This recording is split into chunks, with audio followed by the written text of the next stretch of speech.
안녕하세요. 반갑습니다. 비트코인 뉴스 방입니다. 2020년 9월 16일 비트코인 뉴스 전해드리도록 하겠습니다. 도움이 되신다면 좋아요, 구독, 댓글 달아주시면 감사하겠습니다. 첫 번째 뉴스 전해드리도록 하겠습니다. 미국 마이크로 스트래티지 미국 나스닥 상장사가 비트코인을 추가 매입한다라는 소식이 있습니다. 지금 어제자 기사에서 지금 비트코인 매입에 대한 내용의 공시가 지금 나왔다고 하는데요.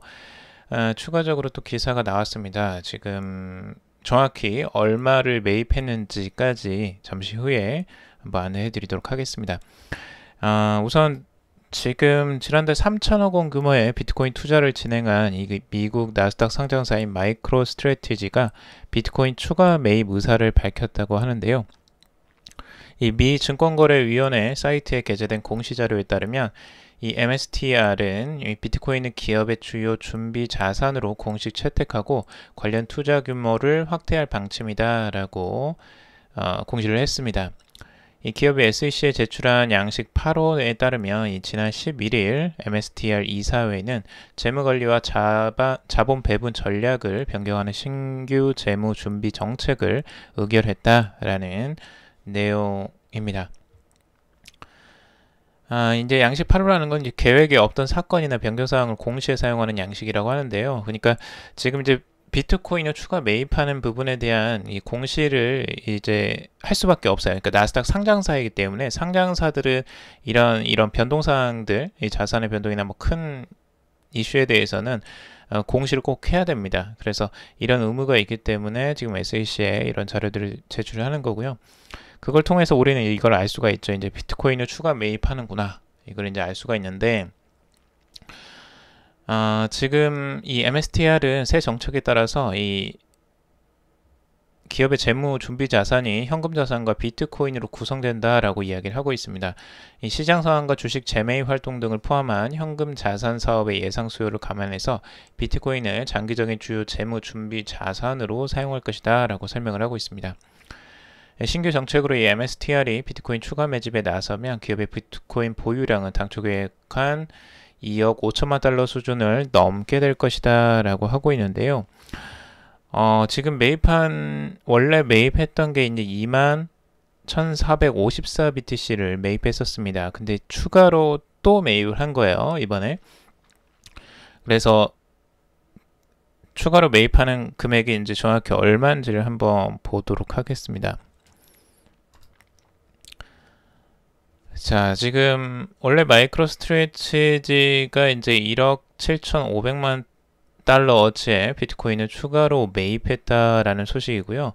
총 4억 2,500만 달러 규모의 비트코인을 보유한 것으로 지금 밝혀지고 있습니다.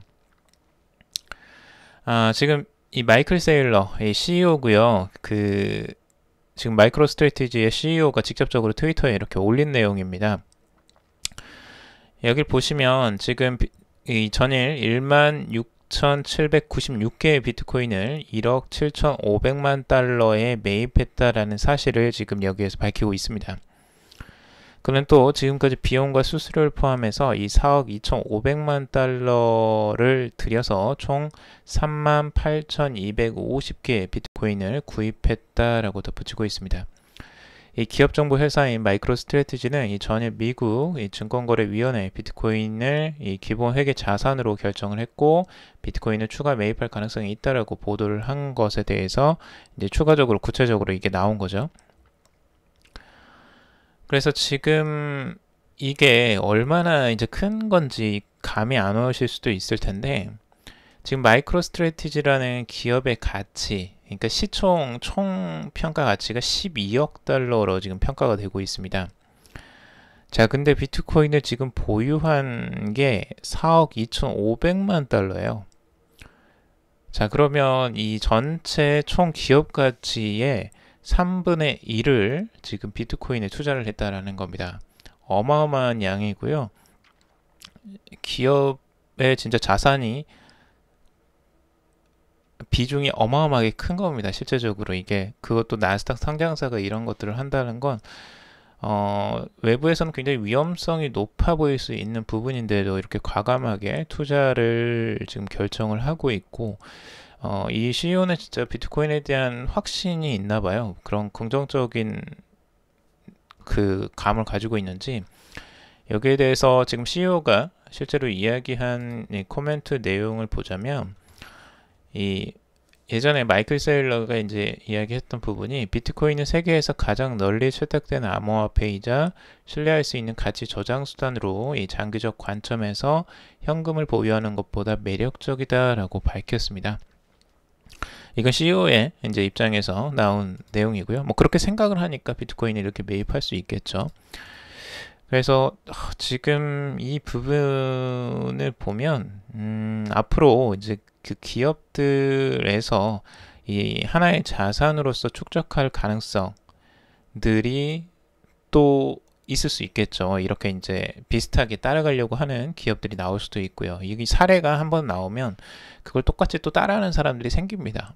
처음에는 이제 용기가 안 났다가 누군가 이렇게 한 발 앞서서 뭔가를 한 발짝 탁 떼면 따라서 출발하는 것처럼 이 비슷한 형태를 또 나타내는 경우가 생깁니다. 그래서 이런 기업 경영과 CEO가 직접적으로 이런 비트코인에 매입했다라는 부분들이 다른 CEO들에게 또 영향을 미칠 가능성들도 또 있어 보이긴 합니다. 하지만 이제 지켜봐야 되겠죠. 이 상황이 어떻게 진행이 될지. 우선 이렇게 이제 공개적으로 비트코인에 매입했다라는 부분들은 비트코인 시장에는 뭐 긍정적으로 당연히 긍정적인 소식이라고 할 수 있고요. 비트코인은 뭐 가격도 살짝 오르긴 했습니다. 뭐 1% 정도 좀 오르긴 했는데 뭐 이 영향 때문이라고만은 볼 수는 없고요.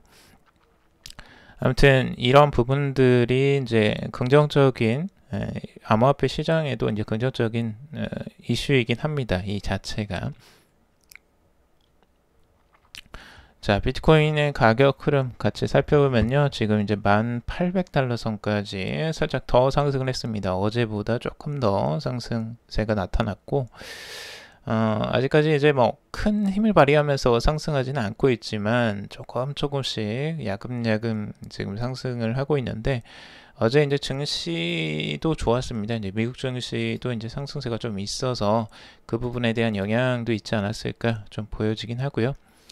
우선 이 상태, 지금 1,600달러 선 위쪽에서 지금 이제 지키고 있는 건 좋아 보이지만 아직까지 상승세가 어디까지 갈지는 한번 지켜봐야 될 것 같아요. 위에 이제 전 고점인 11,125달러 선, 여기 이제 좀 저항선이 있기 때문에 여기를 한번 터치를 할 수 있을지 아니면 다시 한번 또 내려갈지 한번 지켜봐야 될 것 같습니다.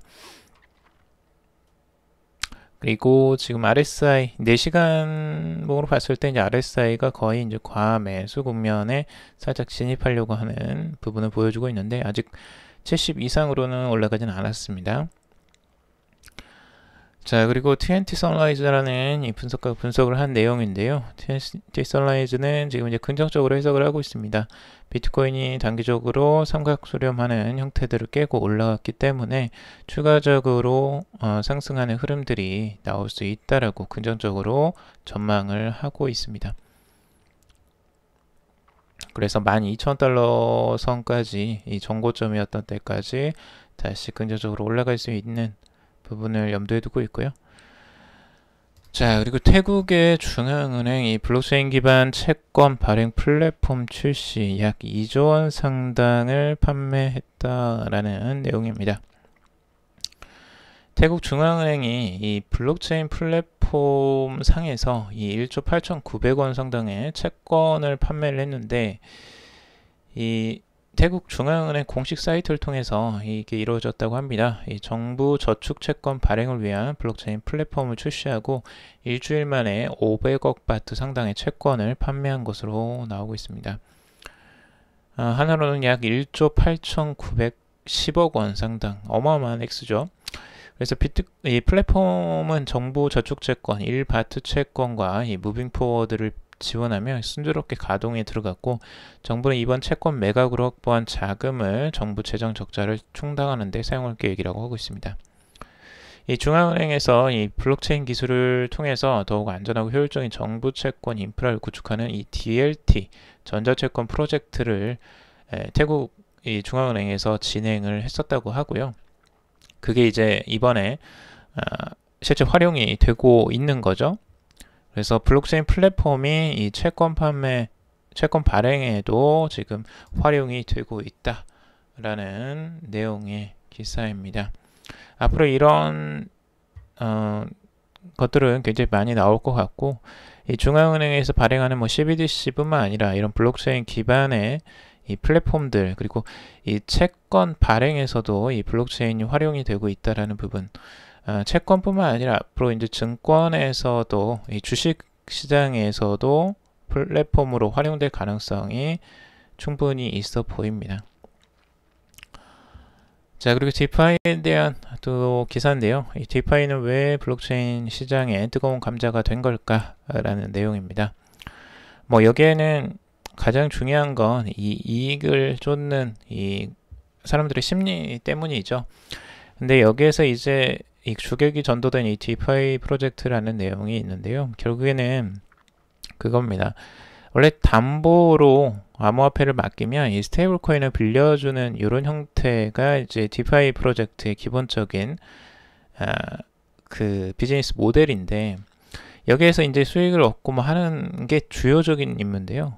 근데 이게 이제 정가가 돼 버렸어요. 그러니까 부가적인 게 이제 메인으로 떠오르게 된 건데, 실제 이 담보를 예치를 하면 이 토큰 컴파운드를 보상으로 지급하는 구조에 있습니다.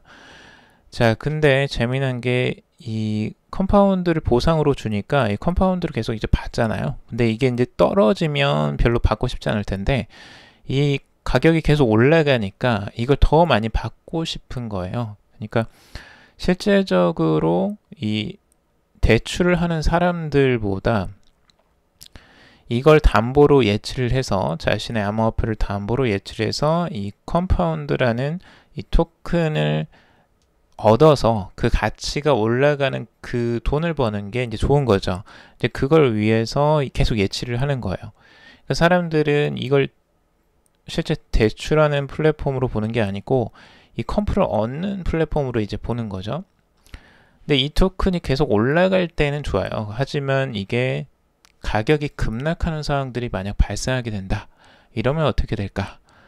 이러면 이제 뱅크런 상황이 올 가능성들도 충분히 있습니다. 갑자기 암호화폐 자산들이 다 빠져나가는 이런 현상이 생길 수 있다라는 거죠. 굉장히 위험한 부분이고요. 지금 현재에는 굉장히 수익을 많이 보고 이익이 나는 것 같지만, 이게 한순간에 빠지거나 한순간에 만약 그 재무적 문제가 생겨서 이 컴프 자체가 가격이 급락해서 실제적으로 유지를 할 수 없게 된다면 굉장히 큰 혼란이 올 가능성들도 충분히 있습니다. 그러니까 이런 부분에 대해서 주의를 요한다라고 좀 말씀을 드리고 싶고요. 조심해서 나쁠 건 없는 것 같습니다. 실제적으로 이런 부분에 너무 큰 욕심을 부리지 않는 게 좋아 보입니다. 본질이 흐려졌기 때문에 이거는 굉장히 위험해 보이고요. 그리고 프랑스 중앙은행 총재가 이 디지털 유로 발행에 민관 협력이 필수다라는 이야기를 했습니다. 11일 프랑스 중앙은행 홈페이지에 따르면 이 드갈로 프랑스 중앙은행 총재가 이 독일 중앙은행이 주최한 컨퍼런스 연설에서 이 같은 입장을 나타냈다라는데요. 그는 민간기업과의 협력이 CBDC를 발행하는 가장 좋은 방식이 될 것이다 라고 하면서, 정부가 민간기업과 경쟁하기보다는 협력을 통해서 적절한 시너지 효과를 낼 때 더 나은 CBDC를 유동시킬 수 있다 라고 말했다고 합니다. 그는 이 경제 디지털화, 그리고 혁신적인 디지털 결제 솔루션의 등장, 그리고 코로나19의 확산으로 인한 현금 사용 감소 등의 요인으로 이 법정화폐의 실효성에 대한 의문이 제기되고 있다라고 언급을 했습니다.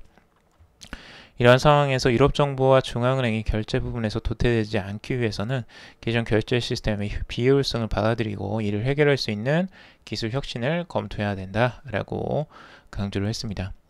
이 디지털 결제 솔루션에 대한 의존도가 높아지면서 유럽이 글로벌 카드 결제 시스템, 이 빅테크 기업 등 비유럽 기업에 과도하게 의존하고 있다는 사실이 드러났다라고 하면서 그런 리스크에 대해서 이제 그 인식을 하고 있는 거고요. 그걸 해결하기 위한 이제 방책으로 지금 이제 자신들의 이제 CBDC, 이 중앙은행에서 발행하는 디지털 화폐를 지금 많이 고려를 하고 있고요. CBDC 실험을 위해서 지금 이 민간 기업과도 지금 협력을 하고 있습니다. 우선 엑센추어 그리고 HSBC 등 이 8개 기업과도 또 협력을 지금 하고 있는 상황이죠. 그래서 지금 유럽 중앙은행에서 얼마나 이 문제를 심각하게 지금 받아들이고 있는지를 우리가 알 수가 있고요. 앞으로 여기에서 말한 것처럼 경제적인 트렌드는 이제 디지털화입니다. 결국에는 디지털로 계속 갈 수밖에 없고, 우리는 대부분 이제 그 인터넷 쇼핑을 하고 모든 것들을 이제 디지털화로 처리하고 있는 상황입니다. 그 트렌드를 절대 그 간과해서는 안 되고, 그런 부분이 앞으로 나아갈 방향이기 때문에 우리도 이제 그 부분에 대한 준비가 분명히 필요해 보이죠. 그래서 앞으로 현금보다는 이제 디지털 화폐를 사용할 가능성들이 조금 더 높아 보이는 거죠. 자, 오늘 여기까지 정리를 해봤습니다. 여러분들 도움이 되셨길 바라고요. 도움이 되셨다면 좋아요, 구독, 댓글 달아주시면 감사하겠습니다. 투자에 관련된 정보들은 참고사항일 뿐이고 조언이 아니니 투자하실 때 여러분들 스스로 꼭 판단하시고 결정하시기 바라겠습니다. 금일도 방송 들어주셔서 정말 감사합니다.